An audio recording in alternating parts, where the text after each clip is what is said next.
আসসালামু আলাইকুম। আজকে তৈরি করে দেখাবো খুবই সহজ ও মজাদার প্লেন কেক রেসিপি। কেক তৈরি করার জন্য প্রথমে একটা বাটিতে নিয়ে নিয়েছি 1.5 কাপ ময়দা, 1/4 কাপ নিয়ে নিয়েছি গুঁড়ো দুধ ও 1/4 কাপ নিয়ে নিয়েছি কর্নফ্লাওয়ার। 1 চা চামচ নিয়ে নিয়েছি উঁচু করে বেকিং পাউডার। এখন সমস্ত উপকরণ আমি একটা চালনির সাহায্যে চেলে নিচ্ছি। এখন আমি এক সাইডে রেখে দিয়ে অন্য একটা বাটিতে নিয়ে নিচ্ছি 6টা ডিমের সাদা অংশ। এই ডিমের সাদা অংশটা প্রথমে আমি বিটারের সাহায্যে বিট করে নেব। 2 থেকে 3 মিনিট ভালোভাবে বিট করে নিলেই একদম ফুমি ফুমি ভাব এসে যাবে। এখন আমি এখানে দিয়ে দেব 1.5 কাপ চিনি। চিনিটা দিয়ে খুব ভালোভাবে বিট করে নেব যাতে চিনিটা গলে যায়।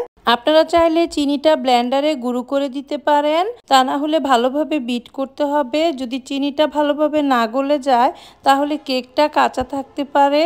চিনি ভালোভাবে বিট করে নেওয়ার পর ডিমের সাদা অংশটা ঠিক এরকম হয়ে এসেছে।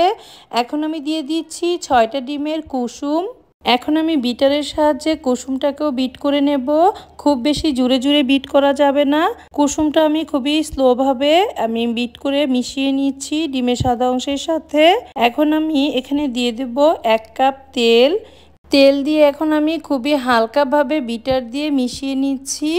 যখন মেশানো হয়ে যাবে তখন আমি আগে থেকে চেলে রাখা ময়দার মিশ্রণটা অল্প অল্প করে দিয়ে ঠিক এভাবে ঘুরিয়ে ঘুরিয়ে মিশিয়ে নিচ্ছি। এখন দিয়ে দিচ্ছি 1 চা চামচ ভ্যানিলা এসেন্স। এটা অপশনাল, আপনারা চাইলে নাও দিতে পারেন। যখন মেশানো হয়ে যাবে তখন আমি একটা বাটিতে নিয়ে নিচ্ছি। বাটিটা আমি আগে থেকেই তেল দিয়ে ব্রাশ করে রেখেছিলাম। আর এখানে আমি বেকিং পেপার দিয়েছি। আপনারা চাইলে সাদা কাগজ দিয়েও আপনারা এই কেকের মিশ্রণটা ঢেলে দিতে পারেন।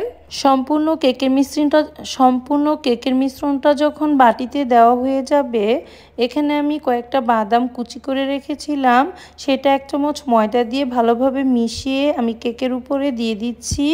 5 মিনিটের জন্য একটা প্যান আমি চুলায় গরম করে নিয়েছিলাম। এখন আমি 2টা কাগজ ও একটা স্ট্যান্ড দিয়ে আমি কেকটা দিয়ে ঢেকে রাখছি। চুলার আঁচটা এই সময় মিডিয়ামের চেয়ে একটু কমে থাকবে। এভাবে আমি 35 মিনিট বেক করে নিচ্ছি। 35 মিনিট পর আমি একটা টুথপিক দিয়ে চেক করে নিচ্ছি। আমার কেকটা একদম পারফেক্ট হয়ে গিয়েছে। আশা করি আজকের এই কেকের রেসিপিটি আপনাদের সবার খুব ভালো লেগেছে। ভালো লাগলে লাইক, কমেন্ট ও শেয়ার করতে ভুলবেন না। এই রেসিপি ফলো করে কেক তৈরি করলে আপনাদের কেকও হবে একদম নরম তুলতুলে। একদিন বানিয়ে সপ্তাহ জুড়ে খেতে পারবেন। আশা করি আজকের এই কেকের রেসিপিটি আপনাদের সবার খুব ভালো লেগেছে। আরও একটি নতুন রেসিপি দেখার আমন্ত্রণ জানিয়ে আজকের মতো এখানেই শেষ করছি। আল্লাহ হাফেজ।